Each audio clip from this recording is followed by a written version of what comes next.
Siamo tutti d'accordo sul fatto che per crescere su YouTube o sui social non sia necessario reinventare la ruota o scoprire l'acqua calda. Prendere ispirazione da contenuti già esistenti, soprattutto da creator esteri con un seguito molto più ampio, è una pratica comune e spesso legittimata. A volte però mi capita di avere la sensazione di guardare contenuti che sembrano già visti altrove, semplicemente tradotti o adattati nella propria lingua. Ed è importante chiarire fin da subito una cosa. Prendere ispirazione non è un problema perché fa parte del normale processo creativo. Il problema nasce quando l'ispirazione smette di essere tale e diventa una riproduzione quasi identica. Stessa struttura, stesso ordine, stessi esempi e stesso messaggio. In questo video non voglio far polemica né attaccare personalmente qualcuno, ma parlerò di contenuti, ciò che sta dietro alla loro creazione e di responsabilità creativa. Prima di cominciare, se vi va di supportare il canale, trovate il link del mio Ko-fi qui sotto in descrizione. Lì condivido anche un po' di retroscena e qualche spoiler sui prossimi video. Prima di mostrarvi dei casi concreti, credo sia fondamentale fare alcune distinzioni. Non tutte le forme di ispirazione hanno per me un'accezione negativa. Una prima distinzione importante è tra contenuto trasformato, contenuto che segue un trend e contenuto che si limita a replicare. Un contenuto è trasformato quando prende qualcosa che già esiste e lo rende altro. Ne cambia il significato, il tono, l'intento o il messaggio. Quando questa trasformazione è tangibile, non parlo di copia.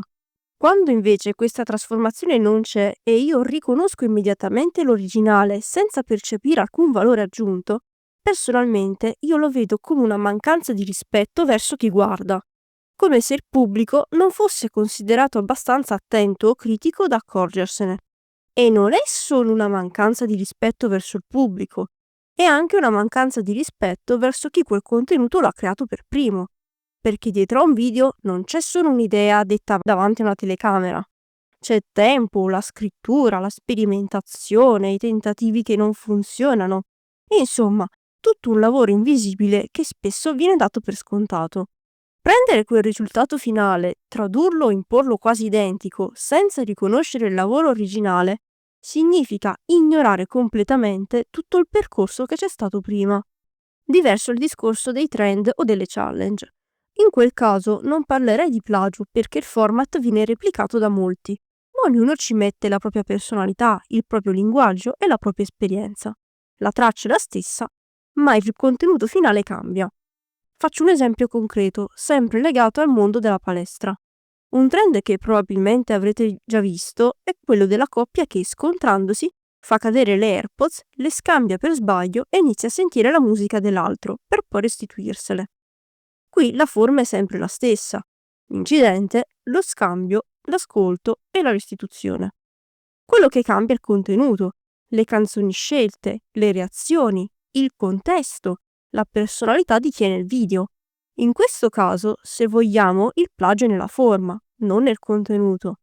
Il primo che lo ha fatto può essere considerato l'originale, il secondo lo copia quasi identico e da lì nasce il trend.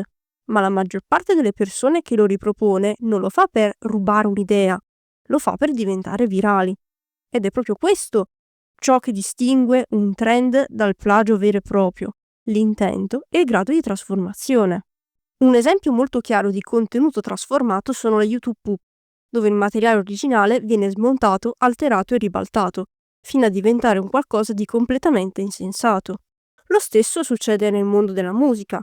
Remix, mashup, DJ set o addirittura interi generi come la Vaporwave, che prende canzoni, pubblicità e jingle e li rielabora dando loro una connotazione nostalgica e malinconica. In questi casi non si parla di copia ma di reinterpretazione. Oh my god, bro. Oh, hell no, man. What the fuck? Ora, con queste distinzioni in mente, vorrei mostrarvi un caso concreto. Da una parte ci sono degli shorts pubblicati negli ultimi anni da un creator conosciuto a livello internazionale con oltre 7 milioni di follower, Noel Diesel. Dall'altra, dei reel pubblicati negli ultimi mesi da Andrea Presti, bodybuilder professionista nostrano che parteciperà per la 4ª volta al Mister Olympia. Vi mostrerò i contenuti affiancati con le date visibili e mi limiterò a descrivere quello che andremo a vedere. Iniziamo con il primo video. About to buy my first supercar at 19. We hit a million. Come fly with me on Emirates Business Class.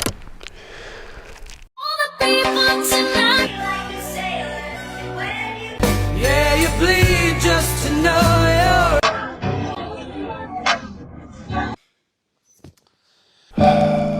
What you see online is their chapter 20, not your chapter 1. È proprio vero che il confronto è il lato della gioia. Behind everyone is a struggle you don't see. Your story is still being written, and it's going to be worth the wait. Ti capisco. Guardi la vita degli altri e ti sembra sempre migliore della tua. Li vedi sempre più felici, più popolari, più di successo, con un fisico irraggiungibile. Il problema è che ogni volta che ti paragoni agli altri, in realtà stai dicendo a te stesso che non vali abbastanza. Stai mancando di rispetto a tutta la fatica che hai fatto per arrivare fino a qua. Ricorda, la tua vita è come un film. Tu sei il protagonista, gli altri sono solo comparsi. La scena iniziale di apertura, seppur i 4 video intorno siano differenti, è la stessa.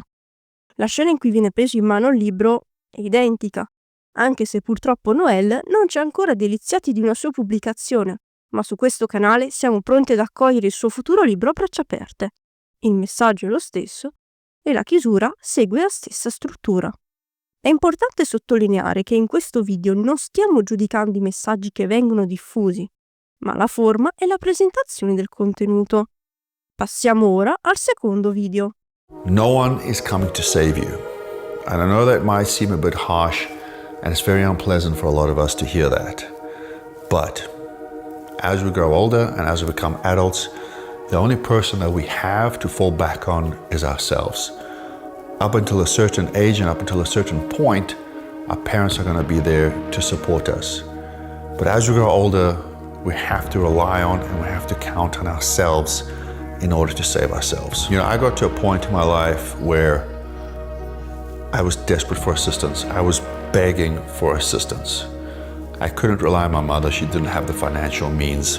And it was a massive turning point for me because I realized the only person that I had that could get me through the situation was myself. And through that process, I struggled a lot.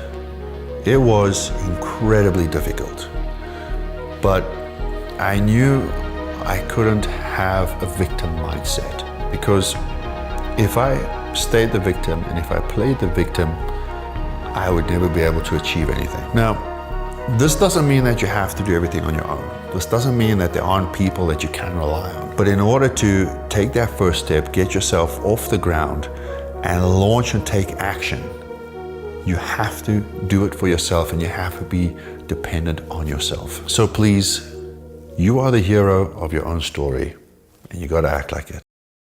Se stai passando un brutto periodo, se ti sembra che tutto e tutti siano contro di te e ti senti come in un labirinto senza via di uscita, lascia che ti ricordi una cosa. Tutto ciò che ti serve per superare questo momento è già dentro di te. Riflettici. Lo hai già fatto in passato. Lo so che ogni volta sembra tutto più difficile, le difficoltà più grandi e i problemi sempre più complessi, ma anche tu sei più forte, più determinato e più consapevole. Quindi fermati, torna lucido e affronta tutto, passo dopo passo, un gradino alla volta. Perché purtroppo la verità è che per quante persone tu possa avere vicino, l'unica mano che ti verrà in aiuto sarà sempre quella in fondo al tuo braccio. Quindi, amico mio, se non ti salverai tu, nessuno lo farà al tuo posto. In questo caso i contenuti hanno una durata diversa. Da un lato abbiamo un video più lungo, dall'altro un reel che riprende una parte specifica del contenuto originale. Anche se la forma è diversa, il messaggio di fondo e la struttura narrativa risultano sovrapponibili. Nel reel è stato appositamente scelto di far muovere Presti per tenere alta la soglia dell'attenzione durante il video. Concludiamo con un ultimo confronto. I know you're busy scrolling, but take 20 seconds for something that matters. Call someone that's always been there for you. Ok, credo che tu abbia perso abbastanza tempo. Che ne dici di spendere i prossimi 20 secondi per fare qualcosa di veramente utile a te stesso? Hello. Hello, Mom. Hello, my darling. I just wanted to say I miss you and I love you. Oh my God. Thank you, my baby. Are you okay? Yeah, everything is good. Oh, my heart is pounding. That's so beautiful. Thank you, my baby. You know how much I love you, hey? I know, Mom. Wow. Thank you. Really appreciate that. Pronti? Mamma, Ciao. come stai? Bene, tu? Bene? Sto lavorando per voi, stiamo lavorando per voi. Davvero? Strano? Sì, strano. Sto facendo la lista degli atleti in questo momento di Mirko. Bene, ok. Sì. Tu tutto bene? Tutto bene, sì. Bene, Bene, mi sento felice, cioè contento. bene. Sì. Ok. Ok? Tutto ok? Sì. Volevo solo chiamarti per sentire come stavi. No, grazie, sono troppo felice se fai così. Lo sai che mi basta poco, proprio poco. Grazie. E niente, Grazie mille. dirti che ti voglio bene. Grazie, anche io tanto. Bacione. Ciao mamma. Ciao. Ciao. Vedi, alla fine basta veramente poco per fare qualcosa di immensamente grande per qualcuno che conta davvero. Anche in questo caso il format della chiamata alla mamma rimane identico. La parte della scrollata, la menzione dei 20 secondi. L'unica cosa che differisce tra i due è l'inserimento del messaggio centrale e ciò che dice la rispettiva mamma. Voglio aggiungere una riflessione personale perché su questo tema la mia posizione è probabilmente un po' scomoda. Per molti anni sono stata solo una spettatrice e solo da poco mi sono ritrovata anche dall'altra parte, ossia quella di chi i contenuti li crea. E questo cambia profondamente il modo in cui guardi certe dinamiche. Quando vedo creator che prendono tantissima ispirazione da format già esistenti, dentro di me partono alcune domande. Questa persona sta cercando davvero una sua voce? Sa che cosa vuol fare su YouTube? Oppure ha iniziato soprattutto perché è attirata dall'aspetto economico? E lo ribadisco, non è l'ispirazione in sé il problema. La differenza la fa sempre come quell'ispirazione viene rielaborata. Quando la somiglianza diventa troppo evidente e io non riesco a percepire una personalità, un punto di vista, qualcosa che mi faccia dire ok, questo è tuo, il contenuto per me diventa sterile. Io non vedo più una persona, vedo un format. E in un mare già affollatissimo di contenuti, questo rende per me il creator facilmente intercambiabile, sostituibile. A rendere tutto ancora più complesso oggi ci sono due fattori importanti. Da un lato, l'intelligenza artificiale che ha rimesso in discussione il concetto stesso di creatività e di originalità. Dall'altro, l'ingresso sempre più massiccio dei brand nelle community, che ha trasformato il rapporto tra creator e pubblico. Quell'idea iniziale di spontaneità si è spesso scontrata con logiche commerciali, rendendo più fragile il meccanismo di fiducia che si instaurava molto più facilmente all'inizio. Dal punto di vista dello spettatore oggi è diventato davvero difficile capire chi sia genuino e chi stia semplicemente indossando una maschera. La situazione diventa ambigua se analizziamo il fenomeno dal punto di vista del creator.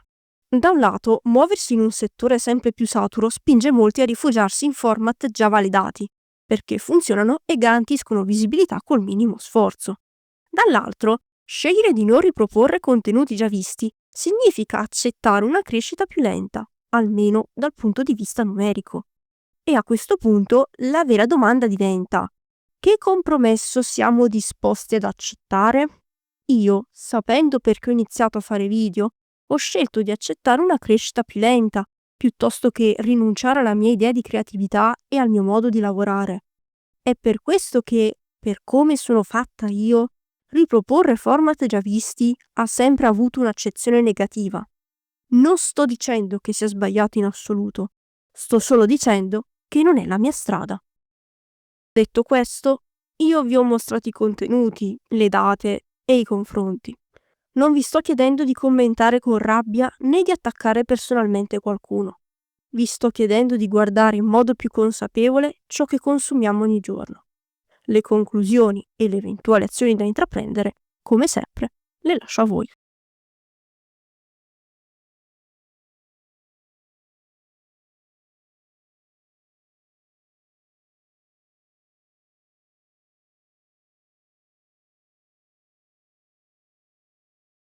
All those muscles don't mean you can fight.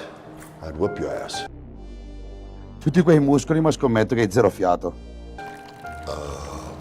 Okay. Perfetto, quindi? I've seen big guys get destroyed by dudes half your size. Ho visto bodybuilder come te ansimare facendo un piano di scale. Listen, I'm just trying to pee, bro. E per questo esistono le scale mobili? If we're in a fight, I'd kick your ass. Hai visto che ti stai cambiando, vieni come sul tapirulan che facciamo una corsetta. But we're not. I don't work out to fight. I live for different reasons. Oppure un'idea. Perché non vieni tu a fare un po' di squat con me? Sì, vabbè, ancora con questo squat. Andiamo in montagna a fare una passeggiata e vediamo come te la cavi. Perfetto.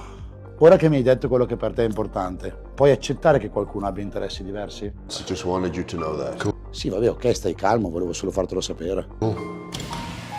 Have a great day, bro. Va bene, fratello. Buona giornata. Io vado ad allenarmi.